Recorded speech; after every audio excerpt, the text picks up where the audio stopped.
Satu hari Alkitab mengatakan Abraham berperang melepaskan Lot dari tawanan raja-raja yang menyerang akan Sodom dan Gomora. Raja Sodom berkata, "Ambil semua harta yang kau rampas, Abraham. Hanya kembalikan orang-orangku, rakyatku kepadaku." Abraham berkata, "Aku tidak mau terima apapun daripadamu. Supaya jangan pernah engkau berkata, Abraham kaya diberkati karena aku." Dan dia kembalikan semuanya dan dia berkata, "Hanya orang-orang yang ikut aku, biarkan mereka ambil bagiannya." Dia tolak suatu harta kota yang begitu limpah. Zaman dulu ketika orang menang perang, dirampas semua, habis kekayaan musuh yang ada. Dan semua jarahan itu ditawarkan kepada Abraham. Dan dia tolak. Satu hari Alkitab berkata, malam itu Abraham duduk sendirian dalam kemahnya. Di luar semuanya gelap. Kemahnya mungkin tidak ada penerangan apapun. Dia sendirian, dia terpaku sendirian di dalam. Dan Tuhan berkata, "Jangan takut, hai Abraham. Upahmu akan sangat besar." Dia berkata, "Aku perisaimu dan upahmu akan sangat besar." Abraham berkata, "Tuhan, Engkau berjanji memberkati aku. Engkau berkata upahku sangat besar. Tapi sampai hari ini aku tidak punya anak. Untuk apa semua kelimpahan yang Kau berikan ini kalau aku tidak punya anak? Hambaku Eliezer yang akan mendapatkan semua warisan yang aku punya hari ini." Dalam kehidupan kita ini seringkali ada satu hal kita minta, tapi yang Tuhan berikan hal yang lain beda dengan yang kita minta, kan saudara? Seringkali kita mengharapkan, Tuhan berkati keuanganku, tapi tiba-tiba Engkau dipakai untuk melakukan banyak mujizat. Dan orang bingung, orang berkata, "Kenapa yang aku minta dia tidak beri, dia ngomong ke yang lain lagi."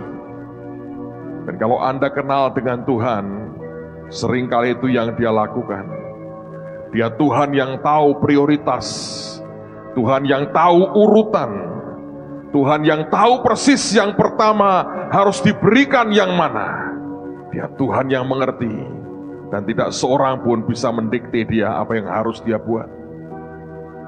Dan pada waktu itu dia berteriak, "Nanti Eliezer yang punya semua, Tuhan. Untuk apa semuanya ini, untuk apa?" Dan Tuhan berkata, "Aku beri kau anak, Abraham." Dan dia berkata, "Aku tunggu begitu lama. Kapan? Seperti sebuah jalan yang tidak berujung. Kapan aku akan tiba di sana?" Dan firman berkata, Tuhan membawa Abraham keluar dari kemahnya. Saya membayangkan Tuhan memegang tangannya. Dia gandeng Abraham. Dia gandeng, dia bawa keluar dari kemahnya. Seringkali oleh karena satu dua hal, hidup kita terkurung dalam kemah-kemah kita sendiri. Hidup kita terkungkung dan tidak pernah tahu di luar apa yang terjadi. Ada konsep, ada pengalaman, ada kebenaran diri sendiri, ada keletihan, ada kelelahan di batin kita menanti janji Tuhan. Seperti orang terkurung di kemah. Dan dia pegang tangan Abraham.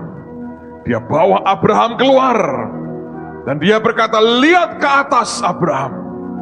Kalau engkau bisa menghitung jumlah bintang di langit, seperti itu kelak akan keturunanmu, akan aku berikan kepadamu." Dan waktu Abraham melihat ke atas, ada begitu banyak bintang yang tak terhitung. Dan waktu dia melihat ke atas, dia keluar dari kemahnya. Dia keluar dari kemah frustrasinya. Dia keluar dari kemah konsepnya. Dia keluar dari kemah pikirannya. Dia keluar dari kemah kebenaran dirinya sendiri. Dia keluar dari kemah frustrasinya. Dan dia biarkan Tuhan membawa dia keluar. Dan waktu dia lihat ke atas, dan Tuhan berkata, sebanyak itu kelak nanti keturunanmu. Firman berkata, Abraham percaya. Dan waktu dia percaya, Tuhan mengatakan, aku benarkan dia karena percayanya. Yang Tuhan minta dari anak-anaknya hari ini cuma satu. Only believe. Percaya saja. Biarkan Tuhan bawa engkau keluar dari kemah-kemah saudara. Karena itu yang membelenggu hidupmu selama ini. Dan membuat engkau tidak pernah bisa melihat bahwa janjinya itu ajaib. Dia Tuhan yang tidak pernah ingkar janji. Dia lakukan apa yang dia janjikan. Amen saudara. Saya berdoa Tuhan memberikan anugerah hari ini. Dia memberikan anugerahnya. Percaya. Percaya. Dan sesuatu akan dia buat hari ini dalam hidup saudara. Semua angkat tangan lagi di depan Tuhan. Yang dia minta cuma satu. Only believe. Percaya saja. Percaya saja. Percaya saja. Percaya saja. Percaya saja. Kau perlindunganku, kau pelukkan hatiku dengan lagu pembebasan. Di saat aku takut, aku percaya, aku percaya, aku percaya. Biar yang lemah berkata, aku kuat dalamnya, aku percaya, oh aku percaya, aku percaya, oh aku percaya. Biar yang lemah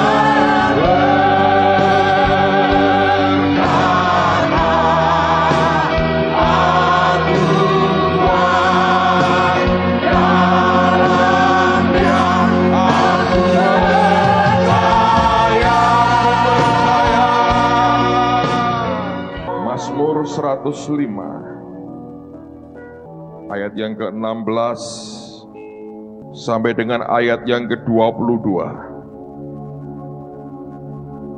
Mazmur 105 mulai ayat yang ke-16. 16 maaf.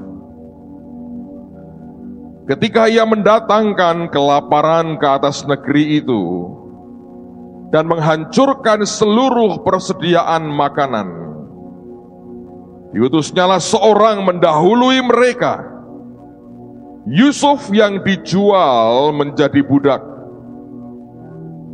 Mereka mengimpit kakinya dengan belenggu, lehernya masuk ke dalam besi.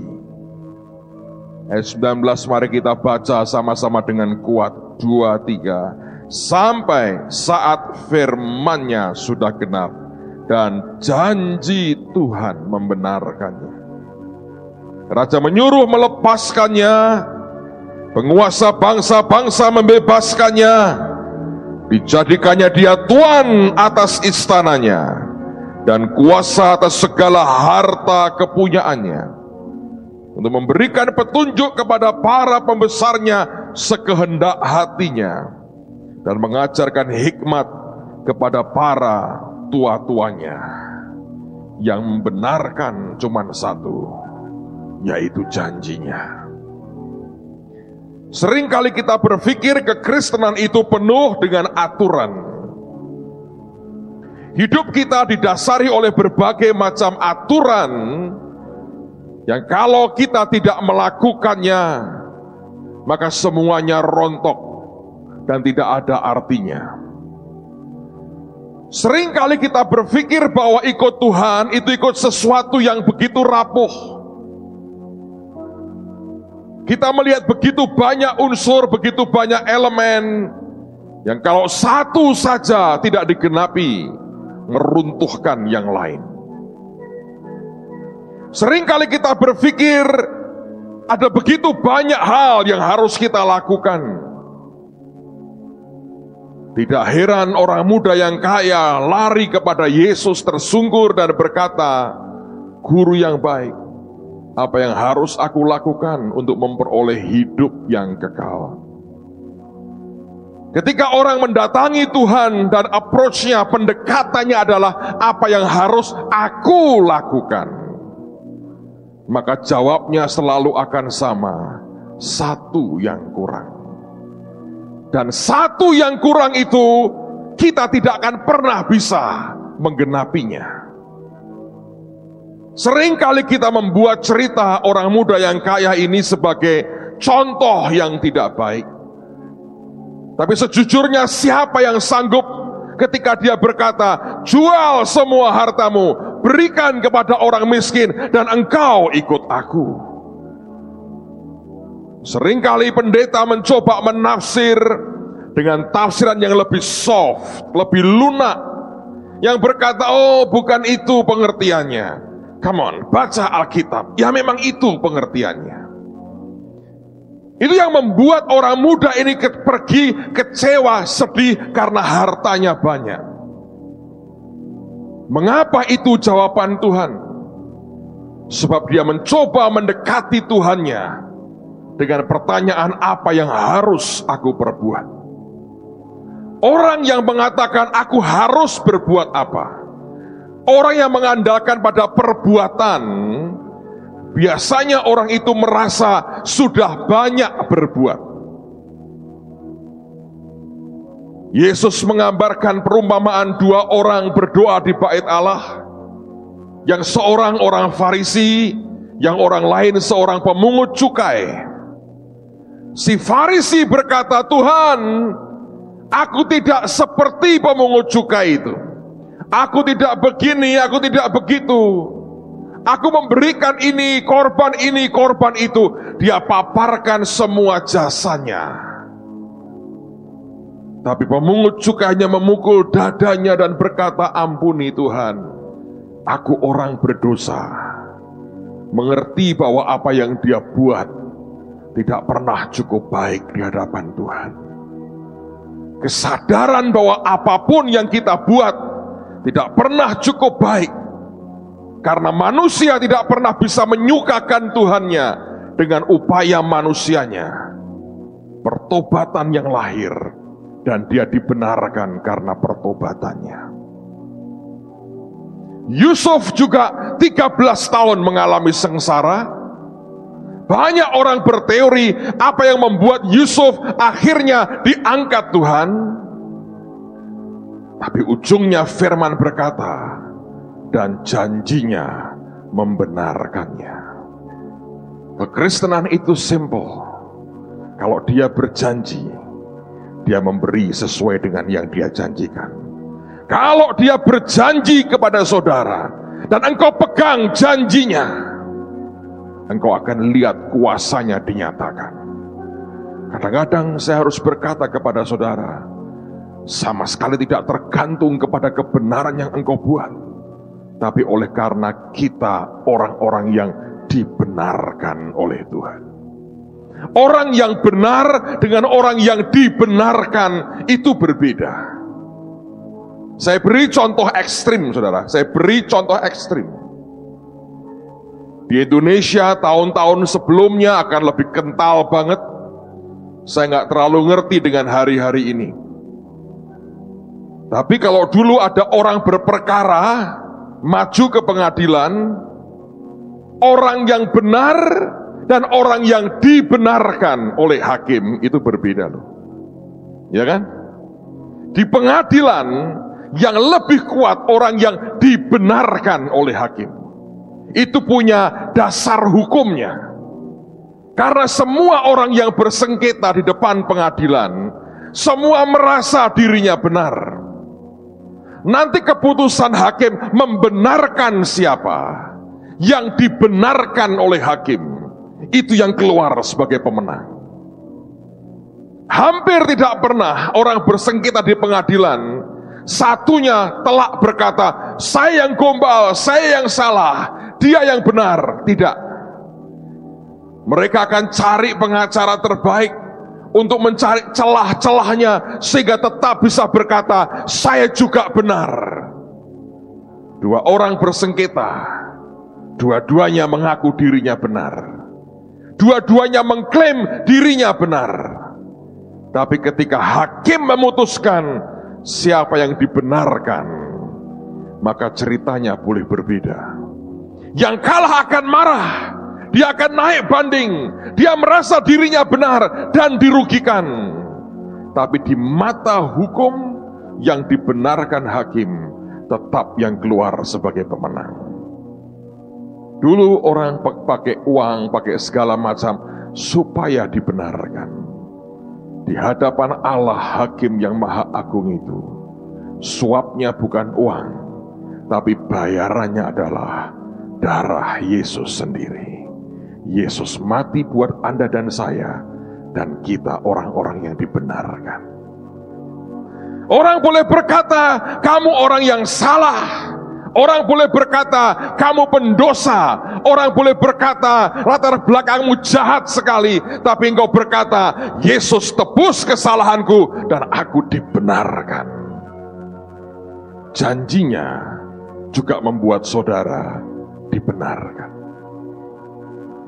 Kalau Anda punya anak, satu hari anakmu berkata, Papa, ajakin aku makan dong nanti malam. Lalu Anda berkata, baik nak, Papa berjanji, nanti malam kita makan. Sorenya dia nakal. Dia pukul anak tetangga, atau dia berbuat sesuatu yang membuat Anda jengkel. Dan malam tiba-tiba si ayah berkata, ayo makan. Adik-adiknya, saudara-saudaranya protes. Wah, dia nakal tadi sore. Kenapa diajak makan? Dia nakal, Pak. Papahnya tahu, dia berkata, aku tahu kok.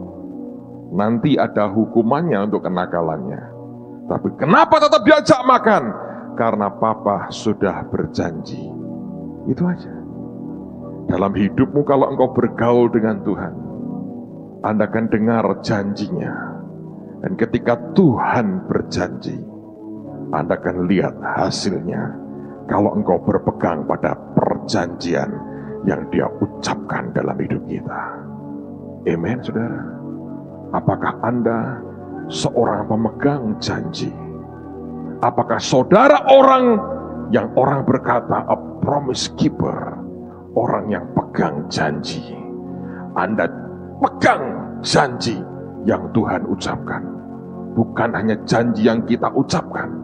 Karena janji dari mulut kita seringkali tidak berarti, tapi janji yang keluar dari mulut Tuhan akan membuat semuanya berbeda. 2 hari yang lalu saya mengunjungi daerah Gunung Kidul. Pertama-tama bukan melihat korban gempa, memang saya lihat banyak rumah yang akibat gempa, ada gereja yang rata dengan tanah, kebaktian masih di tenda. Tapi minggu ini kita kirim anak-anak TSOA untuk buat mission trip selama 1 minggu di 14 gereja di Gunung Kidul. Kami coba semaksimal mungkin dalam sehari, saya hanya bisa kunjungi 4 gereja yang 10 tidak pernah terkunjungi. 4 gereja saja. Saya muter di beberapa tempat. Ada sebuah kesaksian yang diceritakan oleh seorang hamba Tuhan di tempat itu. Beberapa waktu yang lalu kami kirim juga TSOA sebelum ini ke desa-desa itu.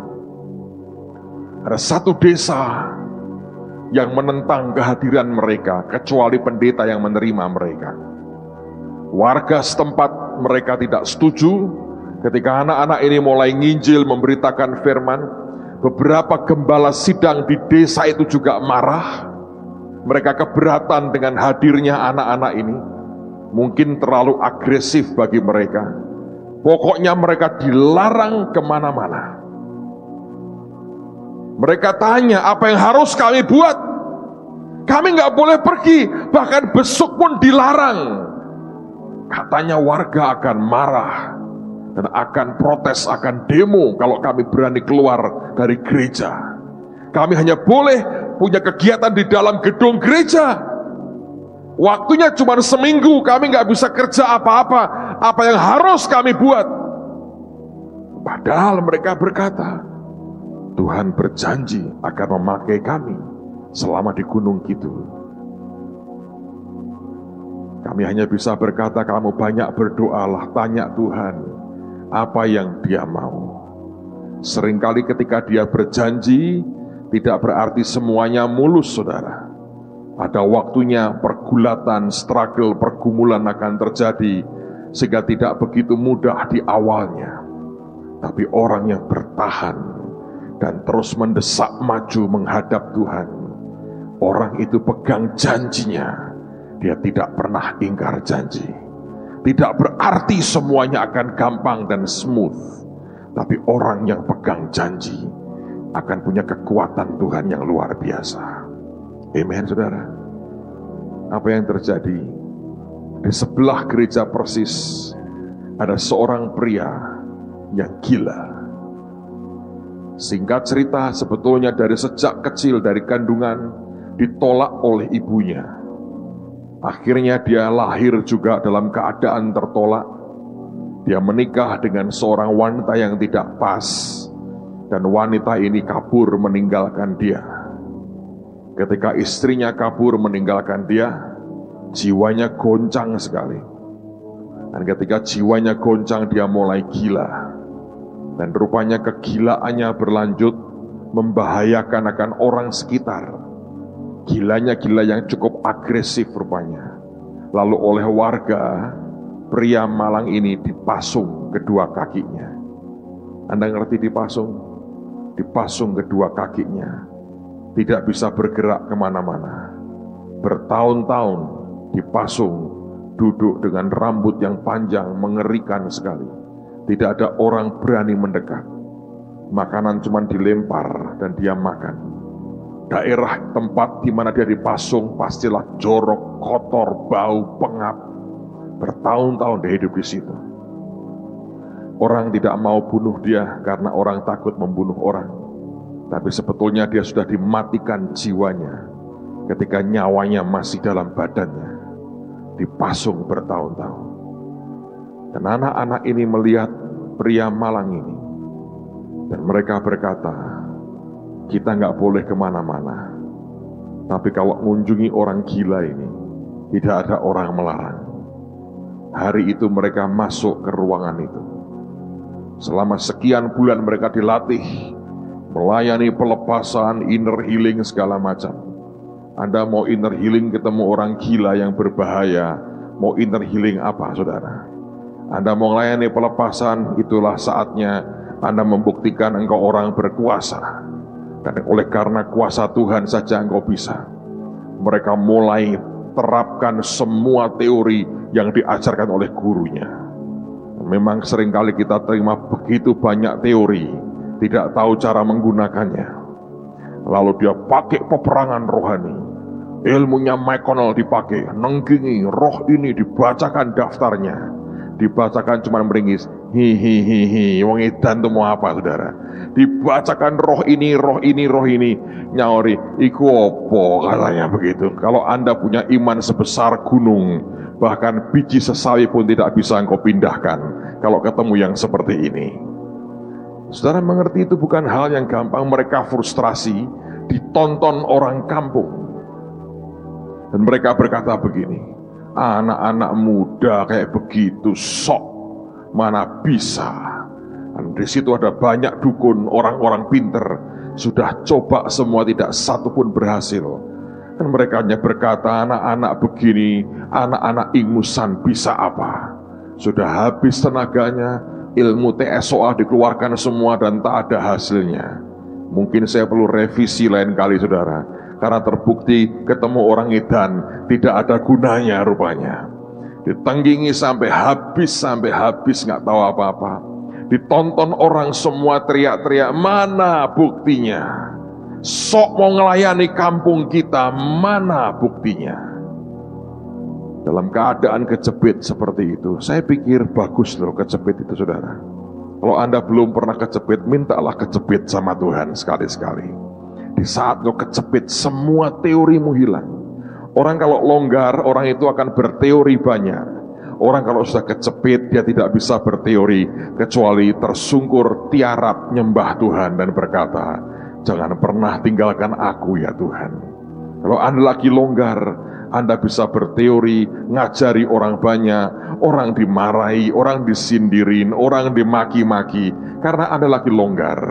Coba entar kalau kecepit, kita lihat, keluarkan dong Pak nasihatmu. Bu, kok diem gak ada nasihatnya? Diem lu katanya, lalu dia tiarap aja. Dan dia teriak-teriak ke Tuhan. Orang kecepit itu bagus, membuat Anda rendah hati, tahu bahwa kekuatan bukan dari kita, tahu bahwa kekayaan bukan karena kerja keras kita, tapi dia yang memberikan kita the power to get wealth, kuasa memperoleh kekayaan. Semua itu asalnya dari dia, oleh dia, dan kepada dia. Dalam keadaan mereka sudah tidak berdaya, mereka nyembah, mereka nangis di depan Tuhan. Di luar, di jendela, di pintu, orang-orang kampung berkerumun, mereka ketawa, mereka berkata, mana? Lalu orang-orang Malang ini, untung tidak panggil saya. Kalau saya dipanggil, saya juga tiarap sama-sama dengan mereka, saudara. Apakah Pak Tri dipanggil waktu itu, Pak? Untung tidak ya, Pak. Puji Tuhan, kita lolos. Pendeta-pendeta ini dipikir orang-orang hebat, padahal kita seringkali cuma pinter berteori dan cuap-cuap di mimbar. Tapi yang melakukan orang-orang yang punya iman, saudara. Dasi ini tidak menolong banyak, mikrofon tidak menolong banyak, mimbar keren tidak menolong banyak, tapi Tuhan yang bisa tolong kita. Mereka nangis, Tuhan, aku mesti ngapain sekarang? Apa yang harus aku buat? Dan tiba-tiba pria yang dipasung ini melakukan kebiasaannya. Dia itu suka membakari itu, saudara. Apa itu? Serabut kelapa. Itu suka bakar itu. Entah kenapa. Dan itu kan tidak bisa gede banget kan. Kalau gede ya dia bakar dirinya sendiri. Tapi dia hobinya suka membakarin begitu. Dan dia terus teriak, api, api, panas. Ketawa. Nah waktu si gila ini, kadang-kadang Tuhan memanfaatkan si gila untuk berbicara kepada kita. Anda tahu itu? Karena kewarasanmu tidak membuat engkau bisa mendengar suara Tuhan. Kadang kesintingan kita ya toh, membuat orang bisa mengerti apa yang Tuhan mau.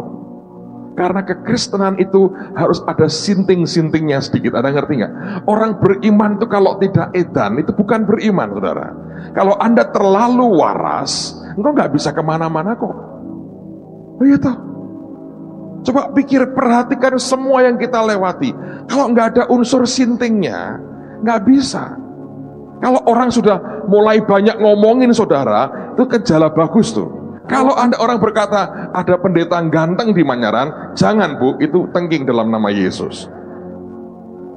Kalau Anda sudah diomongin orang, jadi bahan berita, itu hebat. Anda tahu, selebritis, kalau nggak digosipin, dia buat berita supaya digosipin. Tambah terkenal loh, saudara. Seringkali telinga kita aja yang kurang tebal. Mintalah di krim tiap hari Anda lapisi dengan pelapis supaya tebal telingamu. Dan biarkan gosip di luar, itu bagus kok. Lalu orang berkata, pengen ngerti yang seperti apa tuh yang digosipin. Kok ono pendeta, kok edan yang Manyaran seperti apa? Jemaatnya akan berlipat kali ganda. Lihat toh. Tapi kalau orang berkata, wah di Manyaran ada gereja loh, ganteng banget gembalanya, itu gawat, ibu-ibu genit akan datang tanpa pertobatan, saudara. Tapi kalau Anda dikenal rotok sinting dan rotok edan, itu bagus, saudara. Orang berkata, ini apalagi kalau dibilang sesat, itu bagus banget, saudara. Karena itu menarik orang datang pengen ngerti si sesat seperti apa. Dalam dunia persilatan Tolyongto ada si sesat dari selatan, saudara, katanya. Itu sakti kok, saudara. Sesat itu sakti kadang-kadang. Karena yang ngomong sesat orang, tenang-tenang saja. Kalau bukan Tuhan, rileks, saudara. Amen. Kalau Anda terlalu waras, terlalu oke, berkhotbah pun tidak bergerak kemana-mana, ngomong begini, dep, gitu, habis. Tadi pagi Bu Eli ngajar bagus sekali ya. Orang tepuk tangan seperti apa? Petir dari sorga, betul ya?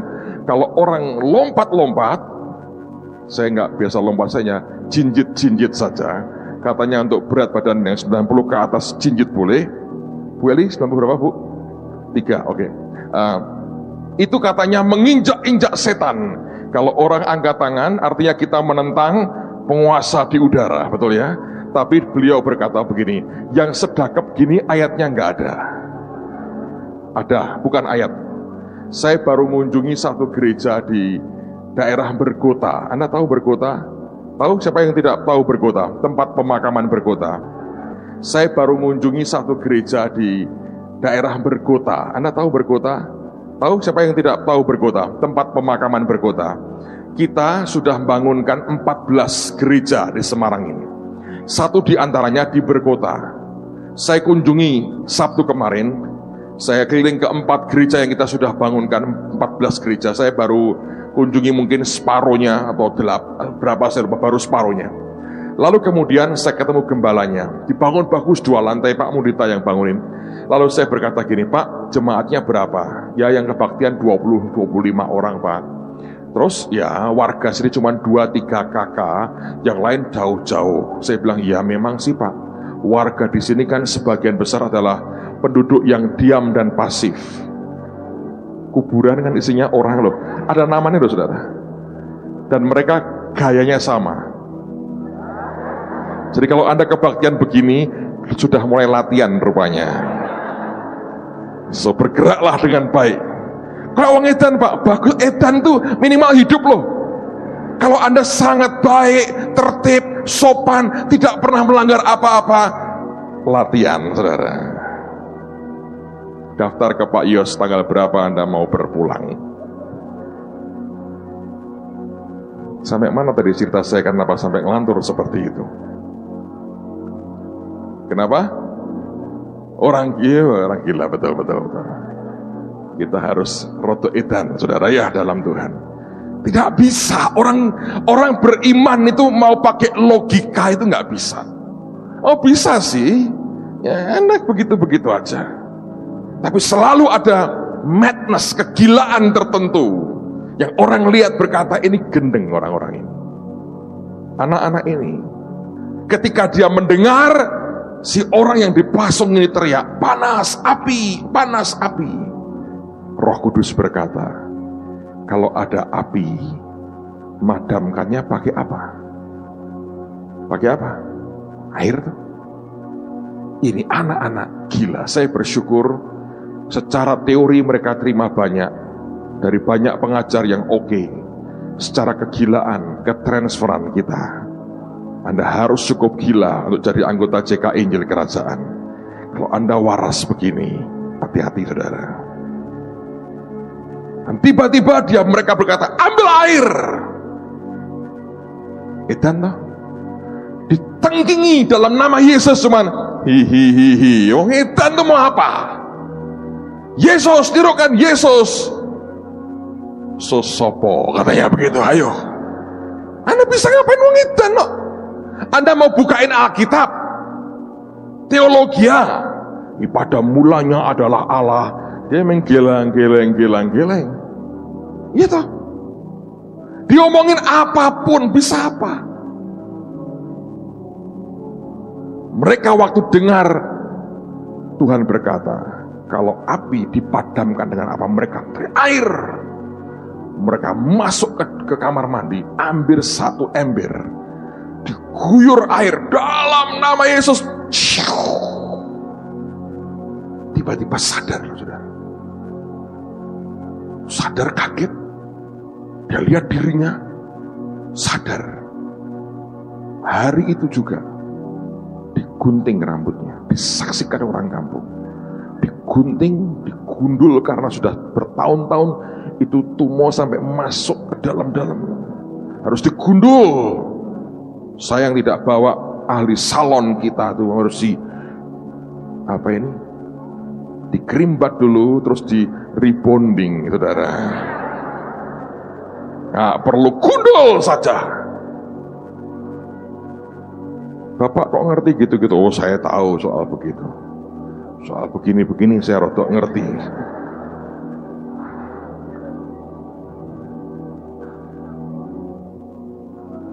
Minta makan waras. Sampai kepala desa berkata, terbukti tenan, bocah cilik kok bisa gitu. Ampuh, dukun-dukun mereka nggak bisa dilepas. 2-3 tahun hidup normal di desa itu. Normal. Baru-baru ini karena sakit, Tuhan bawa dia pulang. Pulang bukan sebagai orang gila lagi. Pulang sudah waras, normal. Percaya saja, saudara. Percaya saja. Percaya saja. Percaya. Amin. Percaya. Yusuf hanya percaya aja. Janjinya membenarkannya. Dia berjanji dia tidak pernah mengingkari. Perkataannya itu ya dan amin. Saya lihat begitu banyak dalam hidup kita ini. Orang-orang yang secara manusia, apa yang bisa dia andalkan? Gak ada. Kecuali dia seorang a promise keeper. Dia pemegang janji. Yang dipegang bukan ucapan manusia, tapi janjinya yang dia pegang dalam hidupnya. Yang Tuhan minta malam hari ini hanya percaya. Kekristenan itu simple sekali. Orang yang percaya, orang itu akan punya rasa aman yang sangat besar dalam hidupnya. Satu hari Abraham dan Lot, kekayaan mereka makin banyak. Gembala-gembala yang kerja di bawah mereka ribut sendiri. Abraham berkata kepada Lot, kita ini kerabat. Sudahlah, jangan ribut. Kita bisa aja baik-baik. Mereka naik ke bukit. Abraham berkata, engkau pilih Lot, engkau mau kemana? Kalau engkau ke kiri, aku ke kanan. Kalau engkau ke kanan, aku akan ke kiri. Orang yang pegang janji, secure banget, tenang. Orang yang tidak pegang janji, tidak pernah bisa tenang hidupnya. Lot melihat sebuah tempat seperti taman Tuhan. Tempat yang suburnya luar biasa. Dan di situ terletak Sodom dan Gomora. Dia berkata, aku pilih tempat yang hijau dan subur itu. Nanti kelak kalau ada yang akan ke Israel, saya kaget juga dari jemaat ada 50 lebih yang akan ke Israel. Ini saya ada pengumuman sedikit buat Anda, penting sekali. Anda akan lihat sebagian tanah yang tandus dan hanya sebagian tanah yang subur. Sekarang pemerintah Israel hebat sekali, gurun disulap jadi tempat yang subur dengan sistem pengairan yang paling hebat di dunia. Lot berkata, aku pilih yang sebelah sini. Abraham berkata, fine, aku pilih yang sebaliknya. Dan di tempat yang Abraham tunjuk, Tuhan berkata, aku berikan kepadamu Abraham, dan aku akan memberkati engkau. Di tempat yang Lot tunjuk, sekian waktu kemudian ketika Tuhan hukum, dengan hujan api dan belerang, kesuburannya hilang, tandus, gersang, sampai hari ini. Di tempat yang Abraham tunjuk, sebab dia seorang pemegang janji, di situ Tuhan memberkati. Berkat itu ikut kemana janjinya tertuju. Berkat itu ikut kemana janjinya tertuju. Dan orang yang pegang janji Tuhan, pada orang itu berkat akan diperintahkan Tuhan. Berkat diperintahkan kepada orang yang pegang janji. Kadangkala hidup ini Bisa begitu sederhana kalau Anda mau. Tapi seringkali orang pilih sesuatu yang rumit, yang berkata apa yang harus aku buat.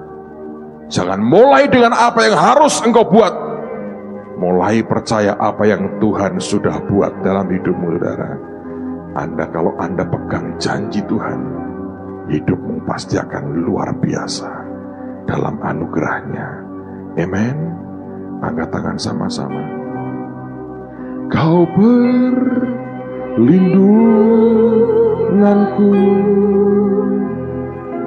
Kau penuhkan hatiku dengan lagu pembebasan di saat aku takut, aku percaya, aku percaya,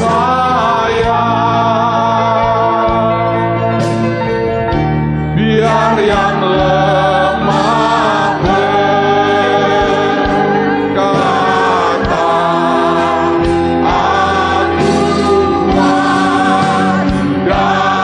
kuat dalam Dia, aku percaya, Kau perlindunganku, Kau penuhkan hatiku dengan lagu pembebasan di saat aku takut, aku percaya. Oh yes Lord, aku percaya, aku percaya, biar yang lemah berkata,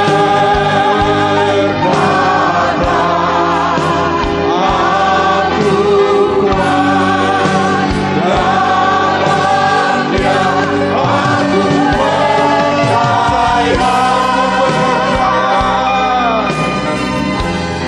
aku percaya, aku percaya, oh aku percaya, biar yang lemah berkata,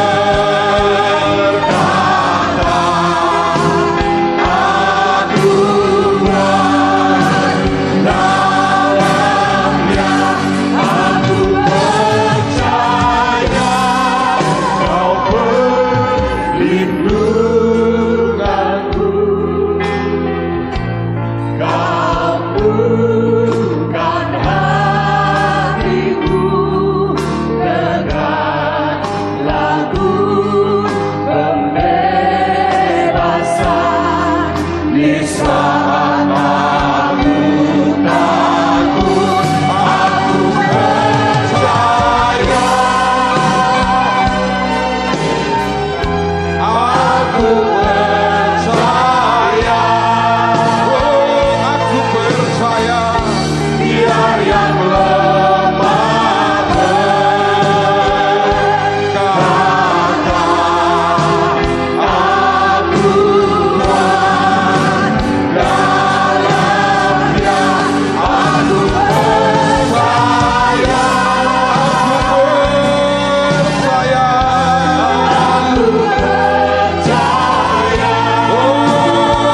aku percaya, aku percaya, oh aku percaya, biar yang lemah berkata,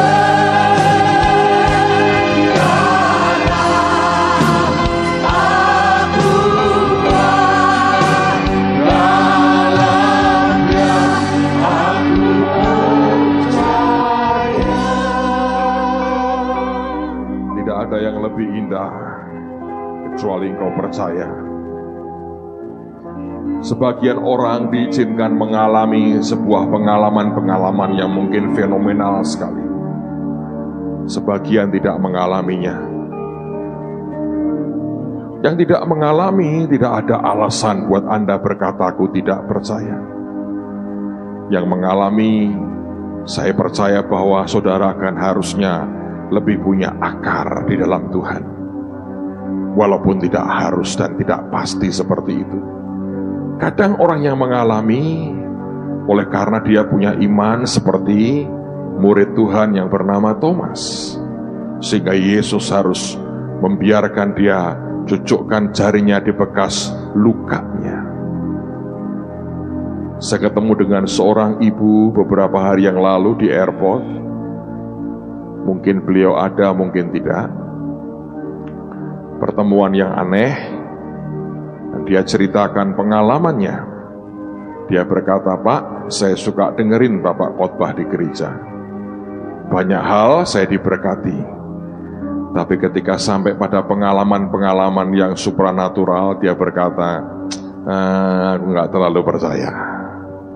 Sampai satu hari dia berkata, "Saya ngalami sendiri. Di kamar saya bisa ada cahaya yang muncul. Suami saya lihat hal-hal yang aneh di kamar. Tuhan melawat kami." Dan dia nangis, dia bilang, "Tuhan, ampuni aku tidak percaya." Bagus sih pengalaman-pengalaman begitu. Hari-hari ini saya lihat ada banyak pengalaman. Minggu depan selesai kebaktian yang pertama, saya minta teman-teman yang ikut dengan kami ke Israel bulan depan tolong kumpul ya di gereja ini. Beberapa hari yang lalu ada seorang ibu pendoa syafaat, bukan dan tidak pernah gabung dengan kelompok kita, tidak pernah doa sama-sama, mereka pendoa grup dari kelompok hamba Tuhan lain, teman-teman yang lain. Bagus sekali. Dan beri dia penglihatan yang aneh. Dan pada akhir dari penglihatan itu, dia lihat malaikat Tuhan datang muncul di depannya. Ini bukan penglihatan yang sambil tutup mata, dia buka mata, itu malaikat di depannya. Dan malaikat berkata, "Ambil kertas dan ballpoint, tulis apa yang aku mau diktekan." Saudara tahu apa yang dia didiktekan oleh malaikat?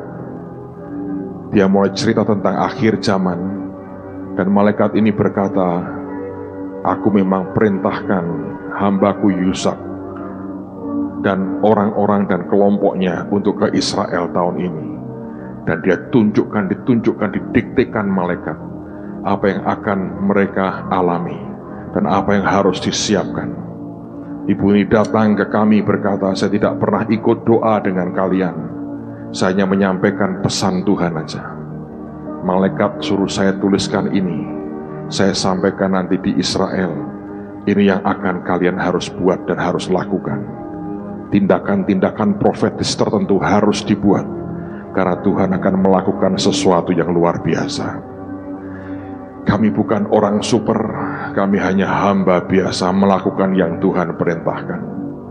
Banyak hal orang bisa berkata tidak benar dan sesat, tapi lagu yang Bu Eli nyanyikan tadi, "Oh dunia boleh bicara apa saja, kita tetap mau percaya Tuhan." Dan tiba-tiba akan muncul orang-orang seperti ini memberikan peneguhan yang berbeda. Dan buat kami itu sebuah peneguhan yang ajaib. Kalau dari orang-orang sendiri mungkin mereka bisa buat-buat. Dari orang yang tidak dikenal bahkan kami lupa tanya siapa namanya, karena terlalu bergairah. Dan dia berkata, "Ini sungguh menjelang Tuhan datang kedua kali. Ini harus dibuat." Dan begitu nanti terjadi, efeknya akan begitu besar. Bahkan buat negara ini, bangsa ini akan mengalami perubahan-perubahan yang luar biasa. Nah, kata luar biasa jangan diterjemahkan sampai hebat banget artinya secara positif. Mungkin malah sebaliknya, sebelum yang terbaru dari Tuhan akan dimunculkan. Banyak hal. Saya mau share dengan yang mau berangkat saja. Tolong minggu depan kebaktian yang pertama, selesai kebaktian kita kumpul sebentar. Karena hidup Anda harus disiapkan. Tapi dengar baik-baik saudara. Yang dia minta hanya satu, percaya. Kadang tidak mudah. Ketika engkau harus melewati lembah bayang-bayang maut. Or seperti anak-anak TSOA itu, mereka dicemooh, mereka diejek, ditantang, mana kenyataannya. Tapi orang yang persisten, tahan, kuat, tidak gampang goyah, Anda akan lihat buah-buah yang luar biasa dalam hidup kita. Kekristenan kita, kekristenan yang matang. Kalau Anda terbiasa menghadapi tantangan dan cemooh, kalau Anda bukan Kristen yang tahan dengan tantangan dan cemooh, Kristenmu tidak akan kuat. Ada orang-orang di sini berkata, "Pak, ya tapi keadaan saya buruk." Saya berkata, engkau orang yang dibenarkan oleh Tuhan. Bukan karena perbuatanmu saudara, bukan karena kebaikanmu, bukan karena kesalehanmu, tapi karena darah Yesus telah membayar lunas semua dosa kita. Mari percaya bahwa Dia sanggup buat banyak hal yang luar biasa dalam hidupmu. Yang dibutuhkan cuma satu, percaya saja. Amen. Angkat tangan sama-sama saudara. Ya Rabbashaka, like a woman with the issue of blood, we press in, we press in. Saya mendorong semua kita ikut Tuhan dengan ketekunan, press in, apapun yang terjadi. Orang kalau menghadapi tantangan, hadapi akan cemooh, hadapi ejekan orang, hadapi keraguan orang, hadapi semua caci maki orang, press in, maju terus. Karena manusia harus menyadari bahwa selalu dalam Tuhan Anda akan menghadapi yang seperti itu. Tapi kalau Anda press in, Anda akan mencapai yang Tuhan mau. Like a woman with the issue of blood, we press in, we press in, like the blind man waiting patiently, we press in through the crowd.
Baik wanita yang 12 tahun menderita pendarahan maupun Bartimius yang buta di dekat kota Yeriko, dua-duanya menghadapi oposisi dari orang banyak.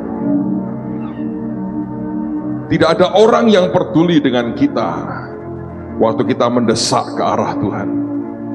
Kalau iman kita taruh kepada pendapat manusia dan pendapat orang banyak, tidak pernah ada apapun yang dilahirkan dari hidup kita. Berapa banyak orang yang menempelkan badannya ke Yesus, tapi Tuhan tidak berasa apa-apa. Tapi satu wanita sambil merangkak, dan dia berkata, telah aku habiskan semua kekayaanku untuk menyembuhkan penyakitku dan tidak ada hasilnya, malah memburuk. Kalau aku bisa menjamah ujung jubahnya saja. Tidak pernah jelas apakah dia orang yang sudah bersuami, tidak pernah jelas akan keluarganya, tapi yang jelas dia datang ke Tuhan seorang diri. Kekristenan itu adalah hubungan pribadimu dengan Tuhan. Itu bukan karena kekerabatan, bukan karena persahabatan dengan orang lain, bukan karena hubungan apapun. Suami istri juga bisa beda. tapi jelas karena pribadi. Dia desak maju dan tidak ada orang yang peduli dan memberikan jalan buat wanita itu. Tapi dia press in, dia terus mendesak maju. Dan ketika dia jamah jumbai jubahnya, firman berkata, ada tenaga yang keluar dari badan Yesus. Dia berkata, siapa menjamah aku? Para muridnya berkata, Tuhan, orang banyak berdesak-desakan. Ada begitu banyak yang nempel di badanmu. Dia berkata, yang ini beda. Ada tenaga, ada power yang keluar dari badanku. Dan wanita ini tersungkur mengakui. Dan Tuhan melihat imannya, dia berkata, imanmu menyelamatkan engkau. Bartimeus yang buta teriak-teriak, orang berkata, diam. Makin dilarang dia makin teriak. Sampai Yesus panggil dia. Dan orang ini orang yang beriman, saudara. Zaman dulu ketika orang buta dan dia pengemis, dia pakai jubah tertentu yang menunjukkan dia buta dan dia pengemis. Ketika dipanggil Yesus, dia belum sembuh. Statusnya di fisik tidak berubah atau belum berubah, tapi dia berani tanggalkan jubahnya yang mengatakan dia buta dan dia pengemis. Dia datang ke Tuhan dan dia tersungkur, dan Tuhan bertanya, apa yang engkau mau supaya aku perbuat bagimu? Dia berkata, Tuhan, supaya aku bisa melihat. Yesus ulurkan tangannya dan berkata, jadilah menurut imanmu. Seketika itu juga terbuka matanya. Dia melompat dan dia ikut kemanapun Tuhan pergi sambil memuliakan Tuhan. Di kota yang pernah dikutuk masih ada orang beriman yang membuat mujizat Tuhan berlaku dalam hidupnya. Seburuk apapun keadaanmu, kalau ada satu orang beriman di tengah-tengah kita, itu akan mendatangkan kuasa Tuhan. Dan seketika itu juga engkau akan lihat kuasanya. Suddenly, tiba-tiba, kuasanya akan turun dalam hidupmu. Dan hidupmu tidak akan pernah sama lagi. Amen, saudara. Saya berdoa Tuhan berikan iman kepada kita. Angkat tanganmu sama-sama. Dalam nama Tuhan Yesus, turunkan mujizatmu sesuai dengan iman anak-anak. Demi nama Yesus, turunkan pertolonganmu sesuai dengan iman mereka. Jadilah menurut imanmu di dalam nama Tuhan Yesus. Suddenly